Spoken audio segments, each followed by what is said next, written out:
Hello everyone, I'm Abhishek Nath and welcome to another episode of learn with Legal Edge, जहाँ पे हम लोग एक एक टॉपिक देखते हैं but within the time frame of 1000 seconds. और आज का टॉपिक है IRNSS और IRNSS जिसे आप नाविक के नाम से जानते हैं। It has got the IMO nod for entering the world wide radio navigation satellite system. Now ये क्या है, क्या चीज़ है, वो हम लोग देखते हैं। So let us have a look कि what all we are gonna cover in this video. See, as we always do, we will cover the recent news, then what is IRNSS, then geosynchronous and geostationary orbits, uses of IRNSS, then who is the IMO, then what is radio navigation, worldwide radio navigation system, importance, and then we'll have a quick summary. So, recent news में यह है कि IRNSS now is a part of worldwide radio navigation system, right? And India has become the fourth nation to get IMO nod for navigation satellite system. Right अब ये कैसे आया ये हम लोग देखते हैं, but first let us clear the basics. What is IRNSS? देखिए, आप लोग GPS जानते हैं, आप लोग यूज़ करते होंगे most probably when you are driving cars and you are going to some unknown location. तो आप सोच लीजिए कि नाविक और IRNSS is an Indian GPS। IRNSS का फुल फॉर्म है Indian regional navigation satellite system, और ये जो नाविक है इसका भी फुल फॉर्म है, it's an acronym actually, navigation using Indian constellation. ना, कंस्टेलेशन का मतलब यहाँ पे स्टार्स की बात नहीं कर रहे हैं, सैटेलाइट्स की बात कर रहे हैं, सैटेलाइट्स का कंस्टेलेशन। तो कितने सैटेलाइट्स इस कंस्टेलेशन में? 7, out of which 4 will be geostationary and 3 will be geostationary and 4 will be geosynchronous। तो टोटल 7, और ये सारे जो सैटेलाइट्स है it will orbit at an altitude of 36,000 kilometres approx. Now this is the altitude for geosynchronous और geostationary satellites. What will happen? These satellites will orbit in such a way and in such a constellation that it will provide navigation facilities for all Indians and up to an area of 1500 kilometers beyond the borders of India। तो ये जो आपको circle यहाँ पे दिख रहा है, this is actually the coverage area of IRNSS, which is 1500 kilometers beyond the borders of India. Now, it will provide standard positioning system, जैसे कि मैंने बताया, Indian GPS, and then it will be open to all users। मतलब आप भी use कर सकते हैं, बट यहाँ पे एक प्रॉब्लम है, आपके मोबाइल फ़ोन में ये अभी कैच नहीं होगा, बिकॉज आपके मोबाइल फ़ोन में मोस्ट प्रोबेबली IRNSS के रिसीवर्स नहीं हैं, आपके मोबाइल फ़ोन में GPS के रिसीवर्स होंगे। So every positioning system, every navigation system has its own receivers. GPS का अपना है, ग्लोनास का अपना है, बाइडू का अपना है, तो ऑब्वियसली IRNSS का भी अपना ही होगा। नाउ तो अगर आपके पास IRNSS का रिसीवर हुआ, then and only then you will be able to make use of this feature. ना, एक्यूरेसी अगर बात करें, then it's pretty impressive, it is better than 20 metres, which is pretty good. अब बात आती है कि ये जियोसिंक्रोनस और जियोस्टेशनरी ऑर्बिट्स ये क्या है। Now this is a topic जो कई बार बहुत लोग कंफ्यूज हो जाते हैं। So let's clear this once and for all. देखिए, geosynchronous orbit is very similar to geostationary orbit. Actually, all geostationary orbits are geosynchronous, but not all geosynchronous orbits are geostationary। कैसे, मैं आपको बताता हूँ। देखिए, अर्थ के सरफेस से 35,786 किलोमीटर्स अगर ऊपर चले जाएं, मतलब इस ऑल्टीट्यूड में अगर जाएं, then satellites are in geostationary orbit. तो वहाँ पे जाके अगर सैटेलाइट का स्पीड ऐसे रखें, उसको अगर मैनिपुलेट कर दें, तो वहाँ पे हम लोग ऐसे कर सकते हैं कि the satellite can be seen from one point of the earth और from one region of the earth, और पूरा टाइम लगेगा कि वो सैटेलाइट वहीं पे है। That's it. So at any inclination, a geosynchronous orbit synchronizes with the rotation of the earth। मतलब अर्थ का जो रोटेशन स्पीड है, उस स्पीड के साथ सैटेलाइट की स्पीड को मैनेज कर दिया जाता है। तो अर्थ का जो रोटेशन स्पीड है, it makes full rotation in 23 hours 56 minutes and 4.09 seconds, which is the same as a satellite in a geosynchronous orbit। मतलब जो सैटेलाइट ऑर्बिट कर रहा है और if it is in geosynchronous orbit तो उसकी स्पीड ऐसी है कि it completes an a full orbit in 23 hours 56 minutes and 4.09 seconds। और जो धरती पे है, पृथ्वी पे है, उस रीजन से ऐसा लगेगा कि अरे सैटेलाइट तो रात में भी यहीं पे था, दिन में भी यहीं पे था, ये तो हमेशा इसी जगह पे रहता है। That is geosynchronous orbit. Now यहां पे आप देख पा रहे हैं, now see this is a geosynchronous orbit. आप देखिए अर्थ के स्पीड के साथ वो भी चल रहा है। Now, what is geostationary orbit? जैसा कि मैंने आपको बताया, all geostationary orbits are geosynchronous, but not all geosynchronous orbits are geostationary। कैसे? ये आप देखिए, अर्थ का एक्सिस क्या है? It has an inclination। तो इसका इक्वेटर क्या होगा? It will be something like this। तो जो जियोसिंक्रोनस ऑर्बिट इक्वेटर के प्लेन पे रहता है उसको बोला जाता है जियोस्टेशनरी ऑर्बिट। और इस ऑर्बिट में जो भी सैटेलाइट्स है उसका revolving speed is equal to the revolving speed of the earth. लेकिन यहां पे अगर हम लोग जियोसिंक्रोनस ऑर्बिट में ले जाके अगर सैटेलाइट का रिवॉल्विंग प्लेन को इस टाइप से रख दें then it will be geosynchronous. उसका स्पीड हम लोग मैनिपुलेट करके ऐसा कर सकते हैं कि वो एक ही टाइम पे रोटेट कर रहा है। Its timing is 23 hours and 56 minutes and 4 seconds, तो भी it will be in geosynchronous. बस उसके स्पीड्स को हमें मैनिपुलेट करना है, but it won't be geostationary, it will be geosynchronous. आप इस फोटो से अच्छे से समझ पाएंगे। See this is the earth's axis, तो इक्वेटर ऐसा होगा। तो द ऑर्बिट जहां पे the plane of the orbit is coinciding with the plane of the equator, उसको हम लोग बोलेंगे जियोस्टेशनरी, यानी कि दिस वन। और जो इक्वेटर के प्लेन पे नहीं है but it is still geosynchronous, मतलब उसी टाइम पीरियड पे ये सैटेलाइट रोटेट कर रहा है, तो उसको हम लोग बोलेंगे geosynchronous. I hope you have understood this. Now तो जैसे कि मैंने आपको बताया there will be 4 geosynchronous satellites. तो यहाँ पे आप देखिए ये जो 4 है it will be in pairs of 2। तो ये जो जियोसिंक्रोनस सैटेलाइट्स है 1 and 2 they are rotating in this way, तो they are making figures of 8। और ये जो जियोस्टेशनरी ऑर्बिट्स वाले सैटेलाइट्स हैं they are here and here and here. So 3 geostationary and 4 geosynchronous satellites are there, and this will provide navigation for an area 1500 kilometers beyond the borders of India. Now अभी news में आया था in the last year actually कि INSS can give navigation facilities beyond 1500 kilometers of the borders of India, पर उसकी accuracy कम हो जाएगी। यानी कि अभी जैसे within 1500 kilometers the accuracy will be less than 20 meters, but for areas beyond 1500 kilometers the accuracy will be more than 20 meters। So uses of IRNSS क्या है? देखिए जीपीएस का जो भी यूजेस है वही चीजें हैं, terrestrial, aerial and marine navigation, disaster management, vehicle tracking and fleet management, integration with mobile phones, precise timing, mapping and geodetic data capture, terrestrial navigation aid for hikers and travellers, visual and voice navigation for drivers.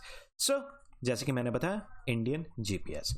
Now, what is or who is this IMO? IMO is the International Maritime Organization। ये एक United Nations का organ है and its parent organisation is United Nations Economic and Social council.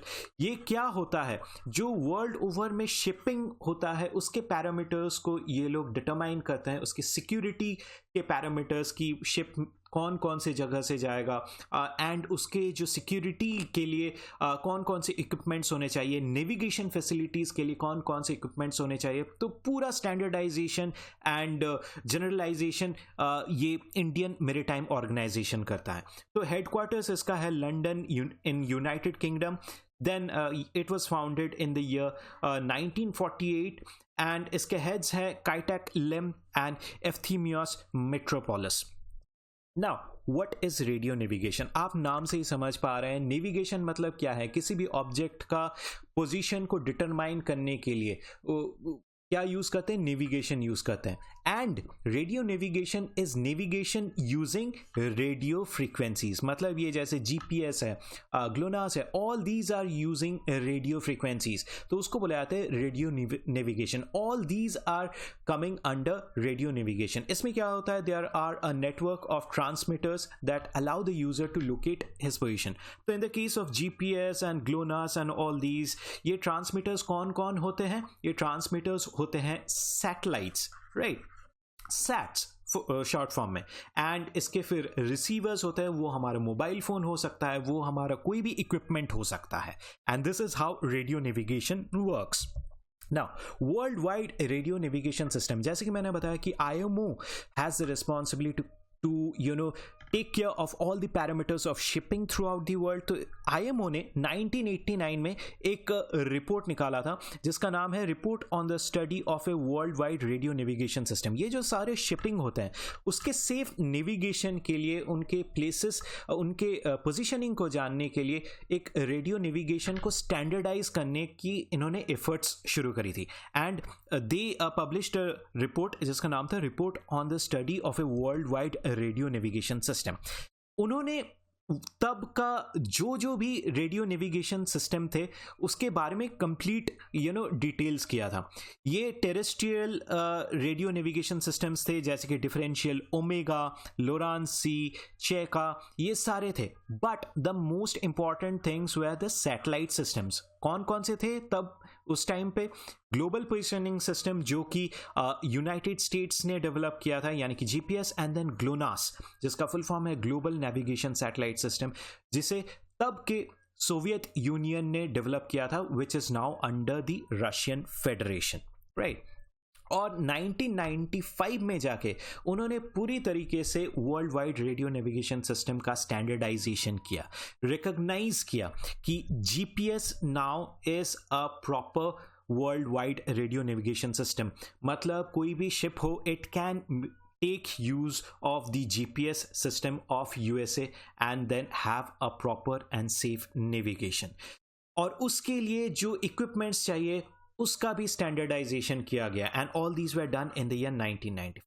GLONASS को भी ये status दिया गया but a year after, यानी कि इन 1996. और उसके लिए भी क्या क्या कंपोनेंट्स होना है, क्या इक्विपमेंट्स लगेगा, उसके स्पेसिफिकेशंस क्या होंगे, उसके पर्टिकुलरिटीज़ क्या होंगे, ये सब कुछ डिसाइड किया गया. देन उसके बाद बाइडू नेविगेशन सैटेलाइट सिस्टम, ये डेवलप किया था चाइना ने इन द 2000s. फिर उसे 2014 में जाके उसको एक्सेप्ट किया गया कि yes, this can also enter world wide radio navigation system. Then Europe ने भी एक नेविगेशन सिस्टम निकाला है जिसका नाम है Galileo global navigation satellite system, जिसको GNSS भी बोला जाता है. और उसको 2006 में जाके IMO ने एक्सेप्ट किया कि yes, this is also a good world wide radio navigation system. Now उसके बाद 2020 में आते हैं and India has become the fourth nation to get IMO nod for navigation satellite system. मतलब इंडिया का जो IRNSS है उसको IMO ने एक्सेप्ट कर लिया कि हाँ, this can also work in tandem with GPS and GLONASS. ना ये अचानक से नहीं हुआ. 2016 में इंडिया ने IMO के पास अपनी जो IRNSS है उसको लेके अप्लाई किया था कि इसे भी आप लोग प्लीज़ स्टेटस दीजिए as a world wide radio navigation system. तो उसके बाद the IRNSS were given lots of tasks, बहुत सारे tests हुए and India came out trumps in that. और फिर उसके बाद इस साल के जनवरी 2020 में when the 7th session of Navigation, Communications and Search and Rescue of the IMO, ये सेशन जब चल रहा था, they gave the go ahead कि yes, IRNSS can work as a component of WWRNSS. और फिर उसके बाद फाइनली जो नवंबर 4 to नवंबर 11 में world wide radio navigation system का जो सेशन चल रहा था ऑफ IMO, 102nd सेशन था, उसमें IMO gave recognition to IRNSS that it can now be used as a component of WWRNS, and this is a proud moment for India actually. Importance क्या है इसका, जैसे कि मैंने आपको बताया कि 1500 kilometres beyond the borders of India ये IRNSS काम करेगा। तो फॉर एग्जांपल आप सोचिए, there is a ship which is entering from this region and it is entering into this Indian Ocean region, and it has entered this 1500 kilometer radius। तो तब क्या कर सकता है, it can switch over from GPS to IRNSS। तो एक type से India के लिए एक आत्मनिर्भर भारत का एक बूस्ट मिल गया कि अब खुद का ही हम लोग GPS यूज़ करेंगे, and that is IRNSS। Now specifically अगर बात करें तो the range in which IRNSS will work will be something like this: 50 degree north latitude, 55 degree east longitude यानी कि दिस साइड, और फिर 5 degree south latitude and 110 degree east latitude यानी कि दैट साइड। नेक्स्ट हम लोग देखेंगे और भी क्या इसके एडवांटेजेस हैं। जो इंडियन मर्चेंट शिप्स है which works on the Indian ocean, they can make use of IRNSS। और इंडिया का मानना यह है कि IRNSS की एक्यूरेसी जो है, it is much much more than GPS when it comes to navigating on Indian waters. Then उसके बाद जो हमारा ओवर डिपेंडेंस था on GPS, it will reduce, and किसी भी चीज़ पे ओवर डिपेंडेंस नहीं करना चाहिए, क्योंकि अगर GPS के ऊपर डिपेंडेंस रहना यानी कि US के ऊपर डिपेंडेंस होना, तो एक US के ऊपर जो ओवर डिपेंडेंस था वो हमारा कम हुआ, and we can now totally rely on NavIC और navigation with Indian constellation. So quick summary हम लोग देख लेते हैं। IRNSS ये इंडिया का इंडियन GPS है जिसको डेवलप किया गया था, एंड IMO ने इसको स्टेटस दे दिया है एज द 4th WWRNS यानी कि world wide radio navigation system. इसमें पहले GPS था, देन GLONASS आया।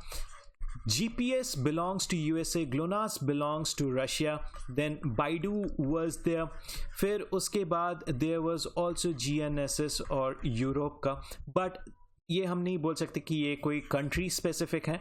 3 कंट्री स्पेसिफिक नेविगेशन सिस्टम थे, एंड नाउ इंडिया का IRNSS has become the 4th country navigation system to be inducted in WWRNS, which is actually a very proud and great moment for the Indian nation. So that's it from you guys. I'll see you again in the next one with another topic. So I'll see you then. Till then, bye bye and all the very best. Thank you.